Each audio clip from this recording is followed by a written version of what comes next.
All right, everyone.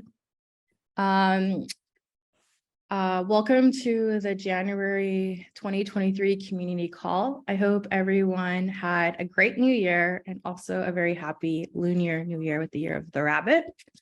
For the agenda today, we're going to go over some community updates. From there, I'll pass it to Danny, who's going to talk about CDC using the Flink-Hudi integration. And at the end, we'll have a Q&A. So this month in the community, we had just about 96 PRs, 64 open PRs, 30 closed issues, and 33 new issues. And altogether, we had just about 56 authors. We're doing great. I think last month we had the holiday, but one of the things I wanted to talk about today is what's coming up for Hudi. So in Hudi, we have a major release coming up, which is 0.13.0. We're looking for it to be a candidate sometime, I think this week, and it should be released within the upcoming few weeks. I'll be posting updates on the general community channel as we get closer to the release date. But there are a couple RFCs that I wanted to talk about that are kind of like the major things that are coming out with 0.13.0. And the first one is RFC 51. RFC 51 is the change data capture or CDC feature that enables Hudi to show how records were changed by producing the changes and therefore therefore being able to handle the CDC query use cases. So what happens is, let's say you have one record with one commit coming in. That same record has an update with a commit 2, and then another record comes in and has the same update with commit 3. When you run the CDC query, you can get a snapshot of the changes made between the commits. So if I want to run a query between, let's say, C2 or commit 2 to commit 3, I'll get the changes that happen in between those commits. That's for RFC 51. Now, RFC 46 is being able to, when a record comes in, let's say from Spark, like you have a data frame coming in from Spark, typically it'll be in a specific engine-specific representation, let's say like an internal row. What this RFC does is it doesn't change this like internal representation from internal row to avro, which is what Hudi understands. So it prevents this conversion. And the goal of this RFC is to remove the need for engine-specific internal conversion to an avro format while handling records. And then finally, with the last one that I wanted to go over is Hudi 4666, which is the Hudi CLI bundle that is kind of like out-of-the-box CLI support. So the challenge right now is when you build the CLI locally, it generates a lot of jars and artifacts. So when you upload it, let's say to EMR or your own on-prem cluster or whatever the case may be, you might run into dependency issues. What this RFC does is the Hudi CLI bundle is a single jar, similar to like a Spark bundle, and the bundle is published as an artifact. So now when you run Hudi CLI, you can pick up this artifact, but you don't need to there's no compilation needed. And also what this does is it makes debugging a lot easier and you encounter less dependency issues. And so these are kind of the major RFCs I just wanted to cover, highlight. If you have more questions, please post it in the general channel, or we'll even have a Q&A at the end. You can ask more questions there. So there's no new claim RFCs, what I saw at the GitHub PRs, but now I'll pass it to Danny, who's a PMC member for both Hudi and Calcite. And he also led the Flink and Hudi integration. I'll let Danny take it from here. So I'm going to stop my screen share and I'll pass it to Danny, and I'll make Danny host. Okay, Danny, you're host. Okay, thank you, Nidhi.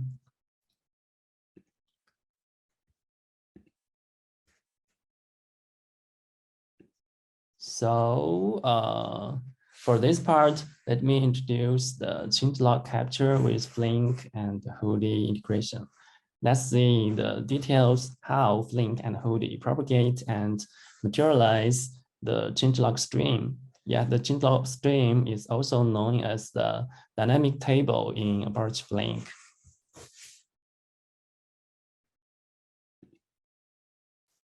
Let me introduce myself first.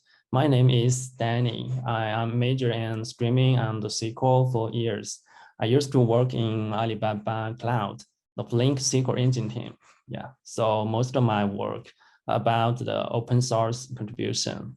I'm familiar with the SQL query optimization and execution. And for the last 4 years, last 2 years, I've been working on the integration of Flink and Hudi, propagandizing and preaching the streaming data lake story using Flink and Hudi. So there are many companies and customers that are using the Flink and Hudi in their production. So they will do some like the streaming ingestion and streaming consumption from or into the data lake tables. And now I'm a member of One House. Yeah, I joined recently and hope to bring the Flink and Hudi story into another level.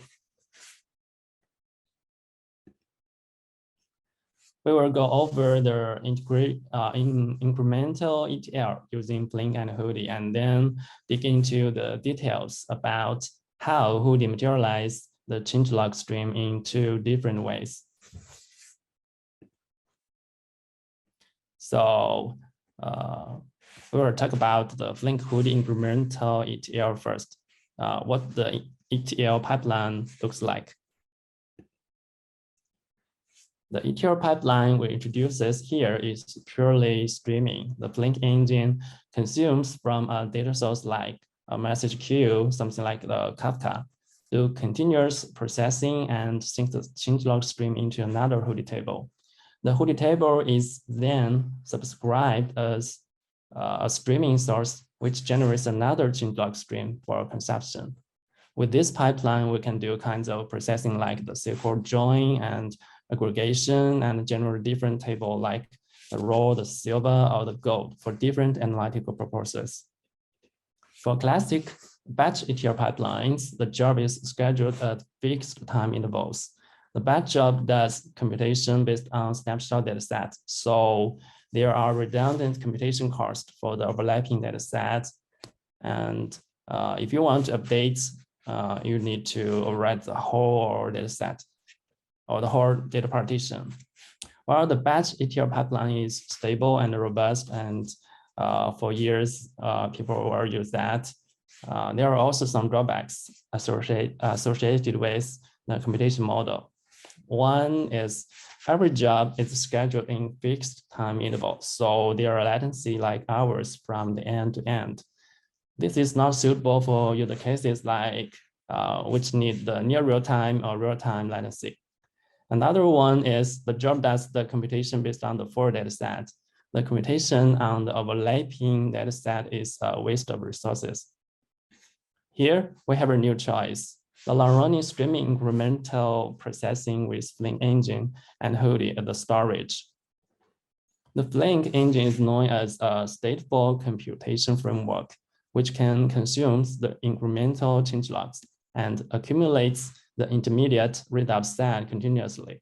But the readout set is stored in the Flink operator, local state backend. The state backend is not that suitable for large-scale analytical processing.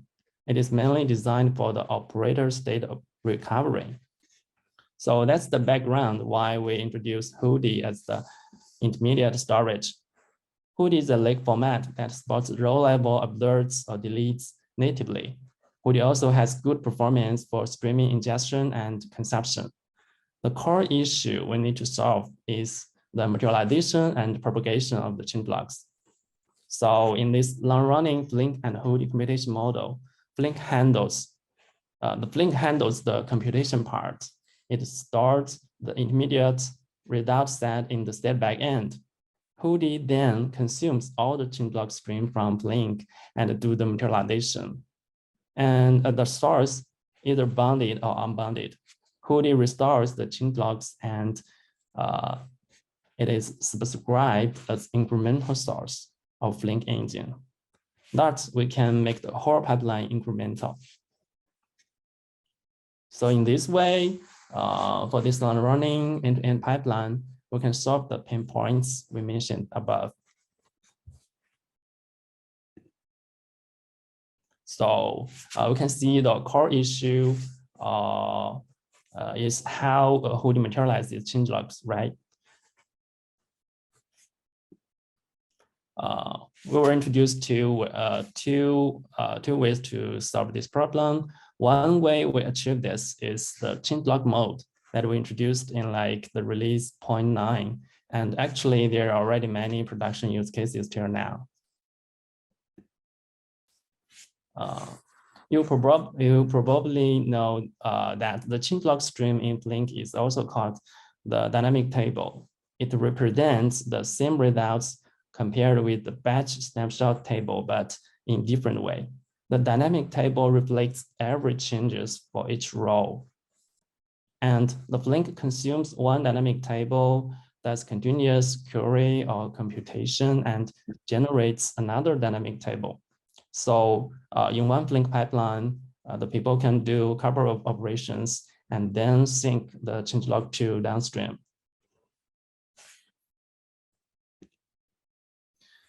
The solution for changelog mode is very straightforward. We just keep the changes as it is. There is a column named row kind for the dynamic table, which represents the operation type of the row, like insert, the update before, the update after, and the delete. And for the changelog mode, we introduces a new metadata column in Hudi named the Hudi operation.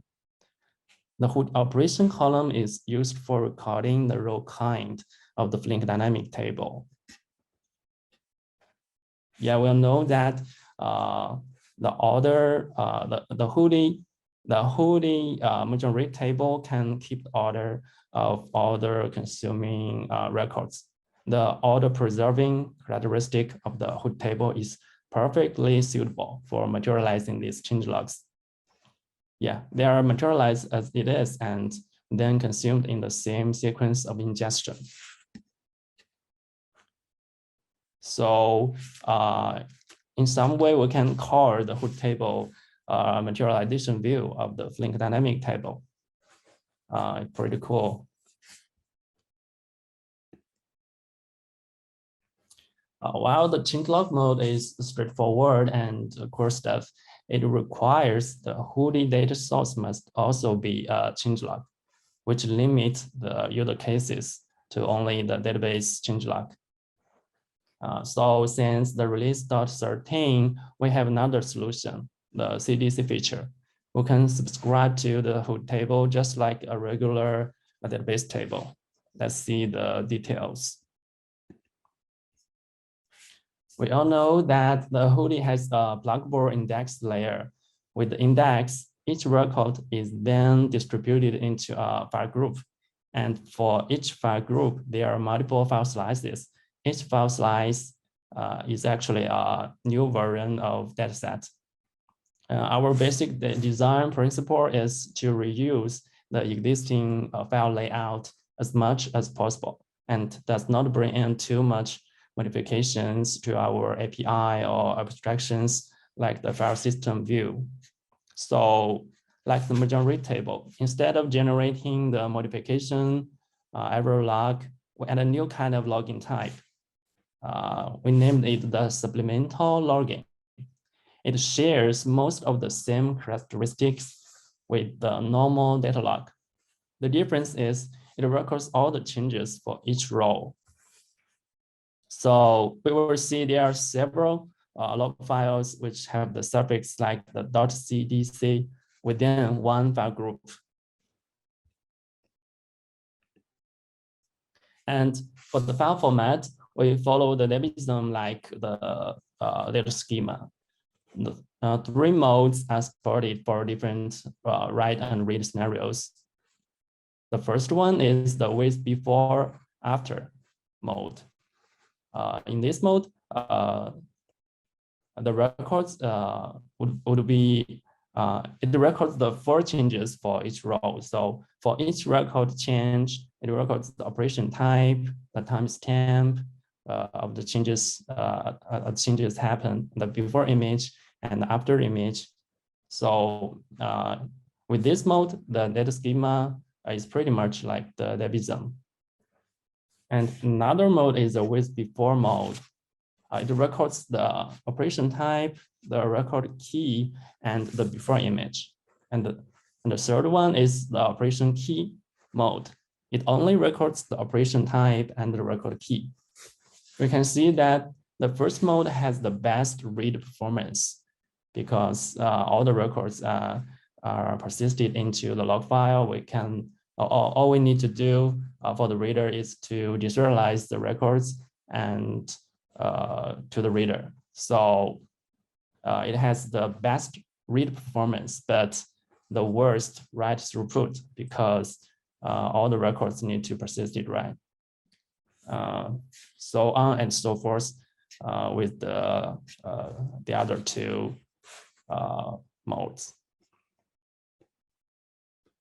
Yeah, so the supplemental logging is kind of a new data file, a logging file for our CDC records.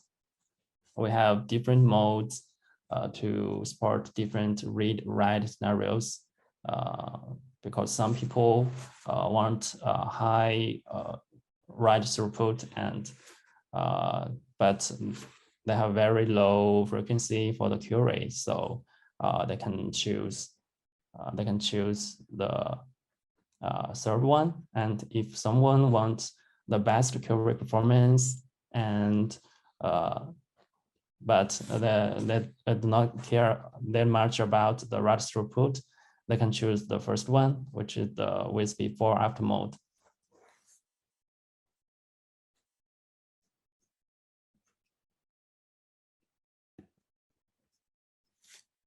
And let's see how the reader actually decodes the supplemental logging as a changelog stream.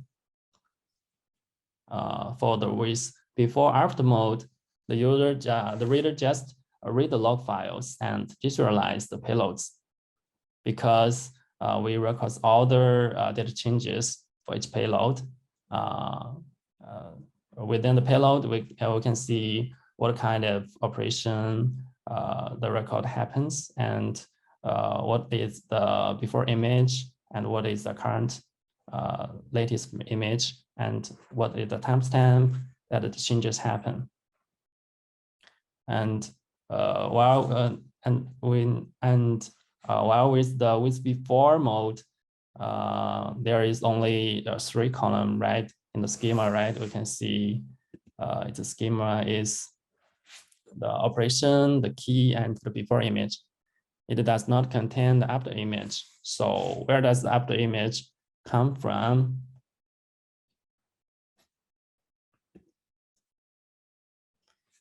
Yeah, so for update before and delete, we need to decode the before image, right? Because we need to do some retractions, which is needed for the incremental computation. And for the update before and the delete payloads, we need to decode the before image from the payload directly. Yeah. It is recorded as the before image. And for the insert and update after, we cannot decode it directly. The reader needs to look up the current file slice base file by the record key. So the reader will read 2 files. One is the current base file, which is the parquet, and it also needs to decode the supplemental changes log. So it will join the record key with the payloads in the base file to find out the before images. And for the third mode, the operation key mode, the update before and delete, we can see that the third mode only has 2 columns, One is operation type, and another is the record key. So all the record image need to be decoded from the data file, which is the Parquet file and all the base files. So for the update before and the delete, it decodes the before image from the last file slice, not the current file slice, right? It is actually the old image of the last version. So we know in Hudi, the one file slice represents a new version of dataset. So you want to decode the update before and the delete messages for the before image. We actually look up the last file slice compared with the current last version of file slice compared with the current one, and join the record keys with that Parquet data set to find the before image. And for insert and update after, it decodes the current file slice by record keys. That is why we said before that the operation key mode has the best read performance, because the reader needs to do some join while it reads, it decodes the images. So so the with before and operation key modes will incur additional reading resource for the join of record key and the base file payloads.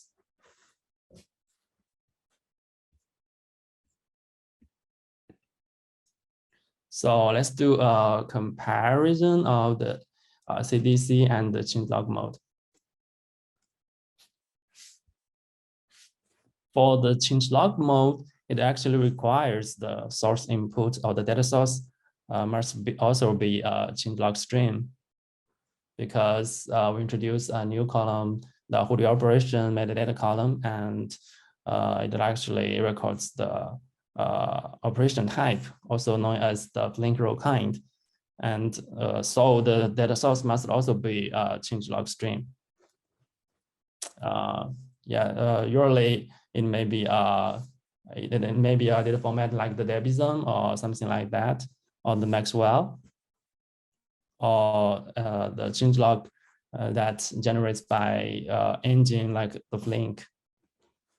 And only because it records the it records the details for each change. So for the table type, only merge read table type support this mode. And also we just record the details as it is. So the changelog mode actually has the very high write throughput. It does not bring in too much overhead, because it only add one new column, which is very lightweight operation. So it does not bring in too much additional cost here. And for the CDC feature, it does not require the source input as a changelog stream. So it can be any data set with the primary key.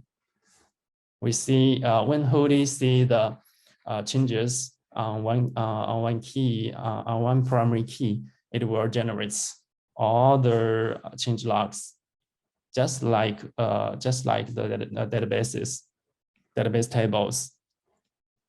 And currently, only for Flink, only the copy and write table supports the CDC feature. When we write a new version for the Parquet file, we generate the supplemental login. And so actually the Spark engine support both table type, but for Flink only the copy and write table supports that. And we are planning to support the majority table when we do some table services like the compaction, yeah, that is already on the roadmap. And it has the medium write throughput because we generate the supplemental logging for the payload merging. When we do the payload merging, we distinguish whether we distinguish what kind of changes it is. It is something like whether the changes is observed or the changes are deleted, and then generates the supplemental logging. So it does not have too much. It does not have too much. It does not that high write throughput as the changelog mode. But it does not bring in too much overhead also because we already do most of the logic, like the merging, like the pre-combine field comparing. Writing another supplemental logging is also a lightweight operation. It just brings the cost like the records deserialization. So I marked the write throughput as medium here.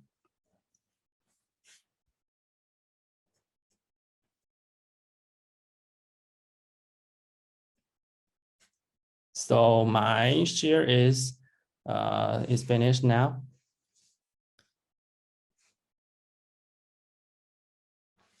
And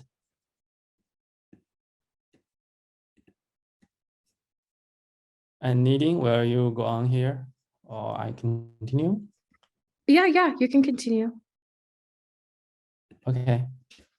So my presentation has finished, and welcome to engage with our community. We have the mailing list, and we also have the YouTube channel, our docs, our RFCs, and we have very active Slack channel too. You can ask the questions there, and we have different channels. We have a separate channel for the Hudi Flink, or the Hudi Flink also. And you can also follow us on the Twitter, and don't bother to give us a GitHub star.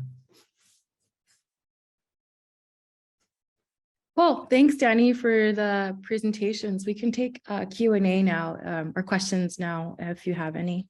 Feel free to unmute yourselves and ask.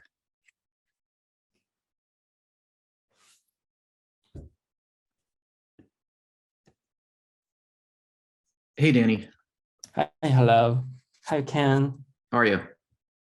Yeah, I'm fine. Yeah, I talked with you many times on the Slack. Right, first face-to-face. Yeah. So, you mentioned in one of your early slides, you talk about the indexing layer sort of before, creating the partitions. So, yeah, it was a ways here. Yeah. Yes, thank you. So, in our case, when we're writing, often we're just setting the partition. We're not really using the indexing layer. Like we have a field that we say this is our partitioning field, because we're doing very specific time stamping of records. So in that case, there's nothing really happening at the indexing layer, right? Doing insert with a copy on write table. You mean you use the insert operation type? Right. Not observed. Correct. Yeah. The insert operation does not go through the index layer. Okay. All right. But obviously, I mean, if we're just doing an insert like this, this whole mechanism isn't going to work, right? But I just wanted to make sure I understood that part. So if I understand correctly, with changelog versus CDC, with changelog, you're sort of relying on Flink taking care of tracking what's what's been updated or deleted for you, right? You're getting from Flink essentially. And so that's why you're not maintaining that state yourself. Yeah. Correct? Okay. When you're maintaining the state yourself with like a CDC, do you have the ability to control sort of time to live for that state so you don't wind up blowing up your state size? That's a good question. Yeah, for most of the computation model, like usually for the aggregation, the state size should be not that huge, right? Yeah. Well, I mean, it depends. Like if we have a lot of unique keys, so if the cardinality of our keys, of our primary key is very high, then, you know, we did run into a problem. Okay, that is possible. That is possible. So for on the Flink side, there is configuration like the TTL time for the step back end. We can control the living time for the state storage with that configure option, and same with that, in the on the Hudi side, we also have the cleaning strategy. So yeah, you are curious about the how the supplemental logging is cleaned, right? Right. Okay. Yeah. Just like what I said, the supplemental logging shares the most characteristic, just like the majority table, just like the regular majority table data file, right? Log data file. So it also shares the same cleaning strategy with these data log files. Right. Okay. So you can control it with the same Flink options setting when you're configuring the sync for Flink, the Hudi sync. Not now. There are two different config options. Okay. Yeah. The Flink controls the living time mostly by the TTL time, and in Hudi we also have the cleaning strategy with time property. But they are not kept in line. Okay. You need to config 2 times. One is for Flink, one is for Hudi. Well, so it's interesting right now because there's a lot of Flink options that basically just get propagated to Hudi options in the pipeline, in the write pipeline. You know, there are various Flink options. That class has a bunch of configuration settings. And I was curious sort of why Flink options existed at all, like why you couldn't sort of just, or are those assumed to be options that only apply to when you're using Flink and you can still just directly set Hudi options in your Flink configuration?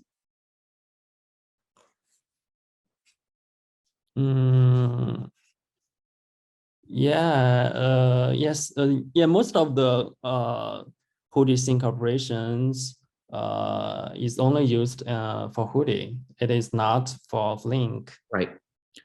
Well, because I tried, for example, controlling direct markers, like setting I want to use direct markers by setting that Hudi option in my Flink configuration, and it didn't work, which made me think if I wanted to do that, I would have to modify Hudi and add that setting in the Flink options and figure out how to sort of payload it through to set it in the Hudi options. You mean the latency marker? It was an example. I wanted to switch to forcing direct markers as an example. Right. I wanted to always use direct markers instead of the, you know, sort of marker service. But I wasn't able to set that by setting the Hudi options in the Flink configuration. Yeah, you're right. We actually ignore all the latency markers in the operators. Okay. All right. So it kind of like a small pipeline for the Hudi sync. Yeah. So for most of the Hudi operators, the latency marker does not make any sense.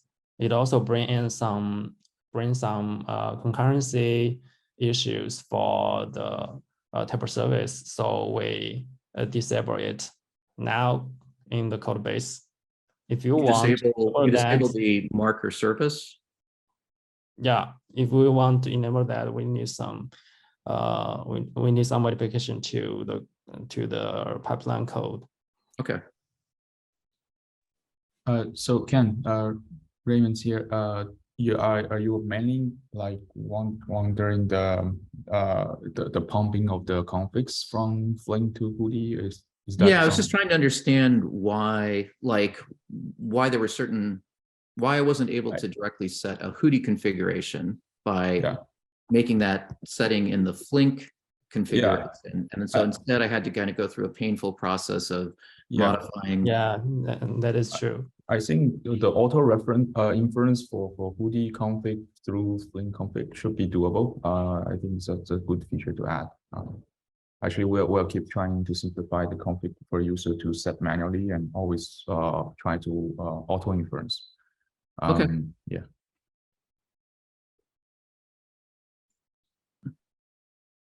All right. I have other questions, but I want to let other people jump in here.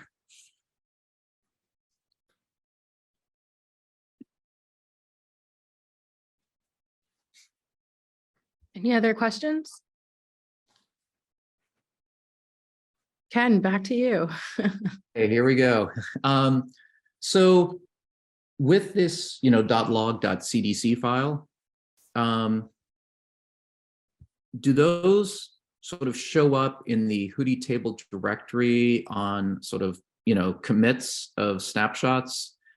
Like they sort of exist normally in the .hudi subdir, and then when a commit happens, they'll show up in the Hudi directory? Or is there some, I'm just wondering what, as I'm running the job, I would see in my Hudi table directory. Yeah, it actually a hidden file, just like the data error log file with dot the name prefix. It is a hidden file, and you can actually see all the files. The only difference is it has the suffix like the .cdc. Right. And then on snapshots, it sort of becomes undotted. It shows up. It'll actually show up, or it is always hidden. It is always hidden now. Okay.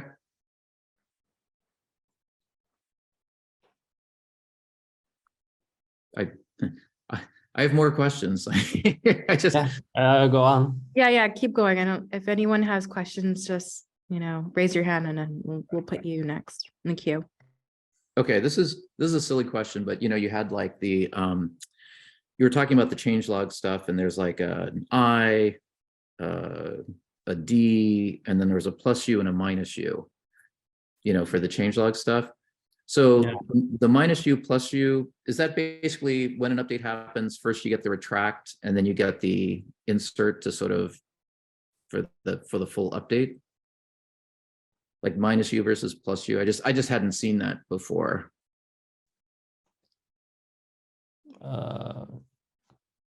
Sorry. I didn't get it. Okay, so there's a -U operation and a +U operation. Yeah. Because the Flink for the stateful computation and Flink, there's a concept like the retraction, right? Yep. Yeah, we do some incremental computation. We need some retraction. That So is the -U. So one the update. Sorry, Yeah, so the -U is for retraction. Okay. Just like the deletes. Right. Yeah. And then the +U is when it's actually getting updated. Yeah, Okay. You got it. Okay. So why do we need the Javelin server when we're writing from Flink?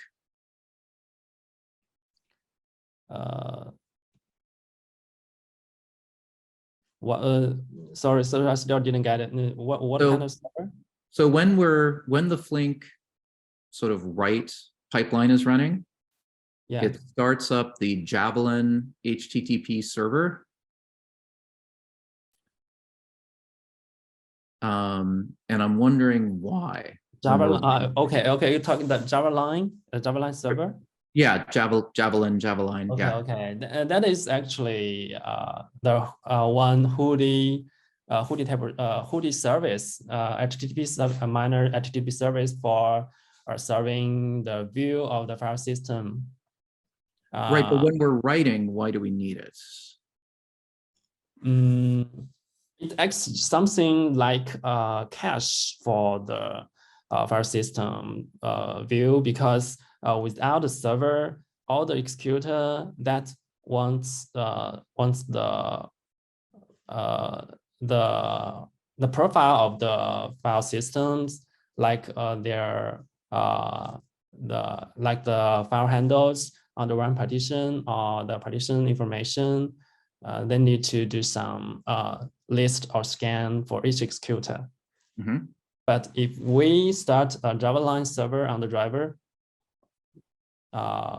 each executor will just request the profile directly from this Java line server.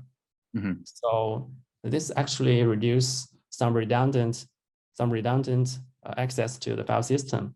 Right. Is that, if we're writing to HDFS, is that significant? Yeah, that even if we enable the metadata table, it also reduce the access to the metadata table. So it actually like optimization within Hudi. Okay. It's like the cache layer of the file system view. Okay. All right. I need to generate a pull request because there's issues with jar file conflicts with the Jetty code that Javelin uses versus the Jetty code that's available with Flink. Like you get errors starting up the Javelin server with Flink 1.15.3. So I had to do a lot of work in my POM files to exclude certain versions of Jetty from, you know. Okay. Yeah, that is the problem. So I think that probably needs to get shaded into the Hudi jars, just so you're not dependent on what's installed underneath. Yeah, we can actually try that. Yeah. Okay.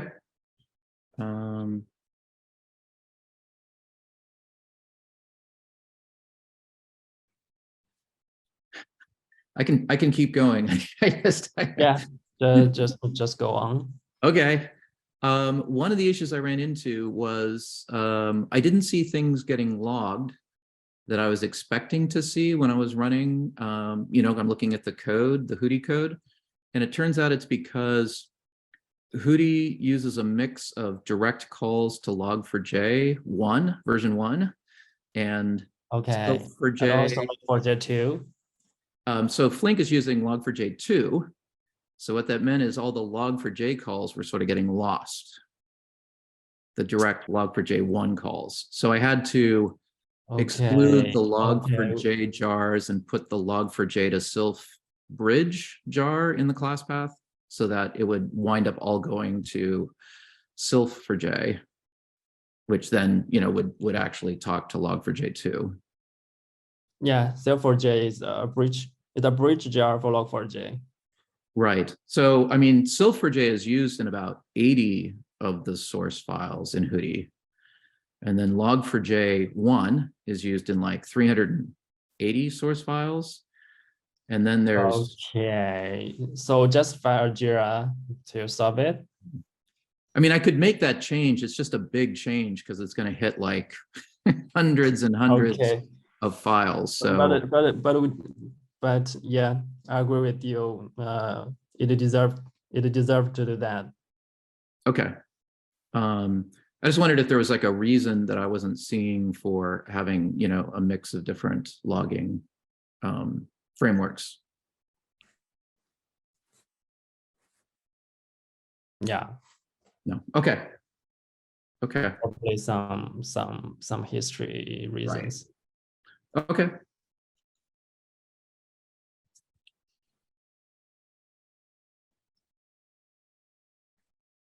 Do you have more questions, Ken? I could keep going till people get really tired. Yeah, no, we still have 10 minutes, so use this time for whatever questions you have. This is totally your time now. Okay.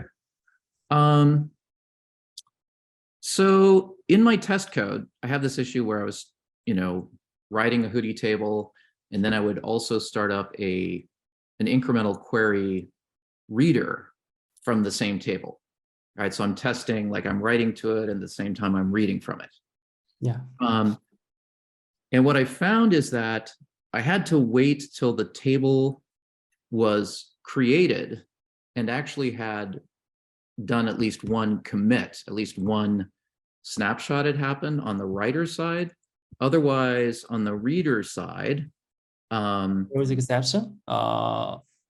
there would be an exception, or Okay. I would also see this interesting log message that said, get table avro schema error. Use schema from the DDL instead. And there's a null pointer exception that had been thrown. Yeah. So I have two questions. One is, did you configure it did you enable the read.streaming.enabled option? Yes. Okay, so that is not expected. And another question is, did you use the SQL or use the data stream? This is the data stream. Okay, that explains the second issue, because for the data stream there like some auto configuration like the schema you mentioned, but for SQL we actually set up the arrow schema into the Hudi write config based on the SQL schema in the DDL. Well, so but I put the avro schema string into the reader config. I do the same thing for the reader and the writer. Okay. It probably based on how you use it. We can debug it offline, I think. Okay. All right. It's not an expected issue. Yeah, it seems it's a user action. Okay. Okay. All right. Well, I get a warning when I run typically, which says, what is it? During writing, where it says embedded timeline server is disabled, not starting timeline server. Yeah. Is that, and that's from the base Hudi client. Is that expected, or is that? If logging happens in the task manager or the executors, it is expected. It's expected. Yeah, yeah, because yeah, you are curious about the Java line server. We actually start the Java line server within the embedded server. So for the driver, we enable the embedded server to start the Java line, to access the Java line, and for the executor, we disable the embedded server. That means the executor only acts like the client. Got the it. Server client, so they access the driver server. Got it. Got it. Okay. Embedded server. Yeah. Okay. All right. And that is actually how it works. Right. Right. Okay. Because when it said not starting timeline service, I was like, wait, doesn't it need a timeline service to run correctly, these executors? But the key is they're using the Java line server that the driver is starting. Yeah, there is only one server started on the driver. Okay. All right.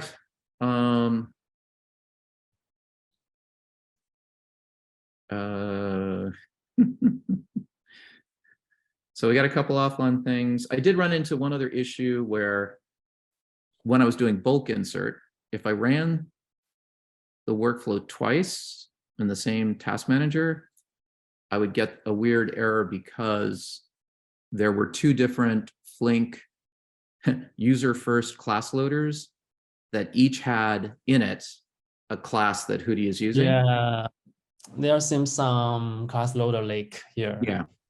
Did you use the session cluster or? Yeah, this is when I'd like fire up a Flink cluster on my laptop. So it's a real Flink cluster. But Yes, so that is also expected. The local cluster or the session cluster has some issues for the class loader. Okay. Yeah, All if you use the per job mode for Yarn or the Kubernetes, that works correctly. Right, because it doesn't have the class loader sitting around. I feel like maybe there's a thread in Hudi that's not getting terminated that's hanging on to one of the class loaders, but yeah, maybe. I don't know for sure. Anyway, okay. All right, so it's a known. I mean, I could maybe file a Jira issue, but it's not like it's sort of a known issue, is what I'm hearing. So, yeah, we'll look into this continuously. right. We might want to put a note in the docs that says, don't run Hudi in a persistent cluster. Yeah. Okay. All right. Well, those are most of my big questions. Let me just quickly check. I have a whole Danny question list here. Oh, yeah. So if I'm doing incremental queries from a table, I'm assuming that the read code is saving sort of the current state, like the current offset from the table in Flink state. Yes. Pardon? So when I'm doing an incremental query using the data stream API, did you specify the start commit or end commit? So I said earliest for the start. Okay. Yeah. For the first run, for the first run of conception, it will query the full data set because you specify the earliest. So right. It actually you actually want to consume the whole data set, and if your job is long running, you will go on the query with in streaming mode. So it actually does the snapshot query for the first run of read, but the subsequent query will read the new dataset, new files, or committed recently. Right. So that whatever it's read to, is that saved in Flink state? Right. I assume so that if I have to restart my job, I'm not rereading things that I've already processed and committed. Yeah, sure. You mean the offset, right? The consumption offset? Yeah. Yeah, sort of the conceptual Hudi. The offset is recorded in the Flink state. In the Flink state, and it's using like. And actually, things are more complex because some file group or some file size would be consumed partially, but the job crashed or you init manually. So we besides the instance offset, we also record the offset consumption offset for each file group. Okay. So we do record some states in Flink. Right. So on a reader. So how do watermarks get set when I'm doing that incremental query from Hudi?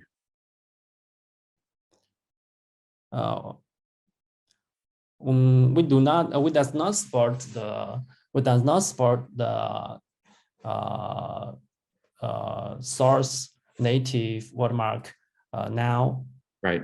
You need to declare the watermark within the SQL source in the DDL. It actually computed on the fly following the data source.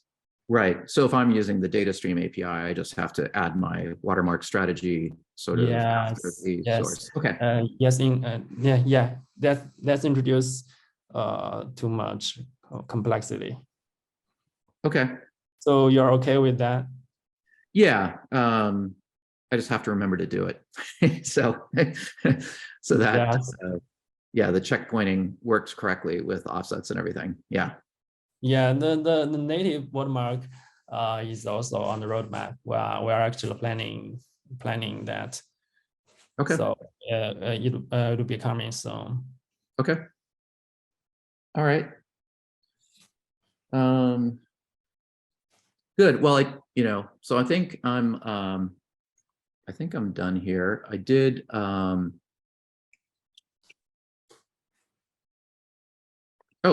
okay. Wait, two more questions. So currently with like pruning data from a Hudi table, like, so I want to get rid of data from the table that's older than a certain time. There's a Spark, a predefined Spark sort of job to do that, right? Yeah, how far like the data is old, like years or something?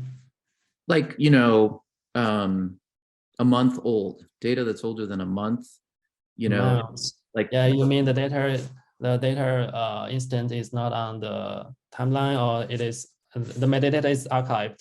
So you want to read the no, we data want to just, 1 month ago. no, we want written- to actually sort of archive to, S3 and also prune the table to get rid of data that's older than a month. So sort of continuously cleaning up the table. And there's a lot of Spark specific information about how to do that, either in a Spark job or running a separate Spark job.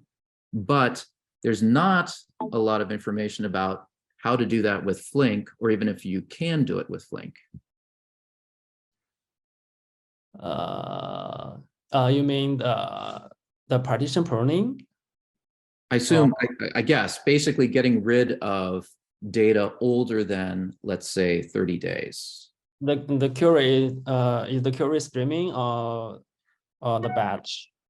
I mean, we can run a batch job, like a separate job. It doesn't have to be part of the continuous query job.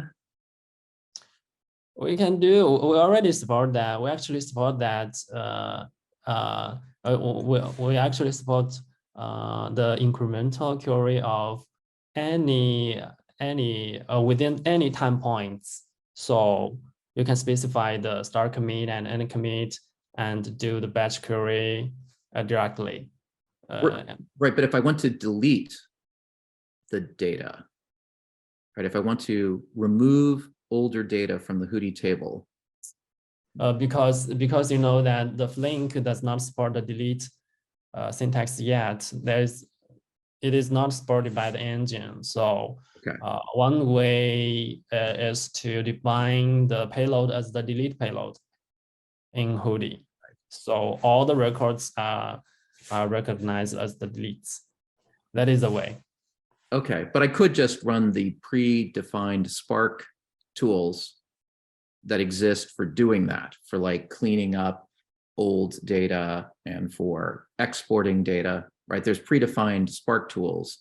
I just wanted to verify there isn't the same thing for Flink yet. Seems we have no that kind of tools. You mean something like the Spark shell or something like that? Yeah, well, I think there's you can actually use the Spark shell and write the data frame to do the work. I thought there was an actual tool like the exporter that was a Spark workflow that would, for example, copy data out of Hudi and write it in whatever format you wanted, ORC or Parquet. Yeah, Actually, this tool was written like a long time back with Spark, and there's no really restriction for you to run even the tables written by Flink. They should just work with the Hudi tables. Okay, so, and there's no Flink equivalent yet, right? No, we didn't put a Flink equivalent. Okay, Yeah. all right. Okay, I mean, that's fine. Yeah, those tools, we shouldn't need to like have multiple engine version for this kind of tools. They should be just yeah, they should work out of the box, and maybe yeah, in future we could adopt different engine for different advantages. But yeah, that's how it is now. Okay. All right. Well, I'm done finally. I wanted to say thanks again for all the work on making Hudi great and integrating it with Flink. You know, thanks to Danny's help a couple of weeks ago, we've got I don't know, it's like 5 million records a second workflow that's ingesting from Kafka and doing work on the ETL work on the data and writing it out to a Hudi table. So that's all good. Cool. So no worries. We can, yeah, just select me anytime. Okay. Yeah, if I can, yeah. I'm also very appreciative for your feedback. Okay, good. Well, thank you. Awesome. Thank you, everyone. And thanks, Danny. If you have more questions, please post them in the general channel. I and some other people tried to get to all the questions. And we also tried to do follow-ups. And I think that's it. So we'll see you in the next community sync. Have a great day, everyone. See you. Bye. Thank you. Bye. Bye.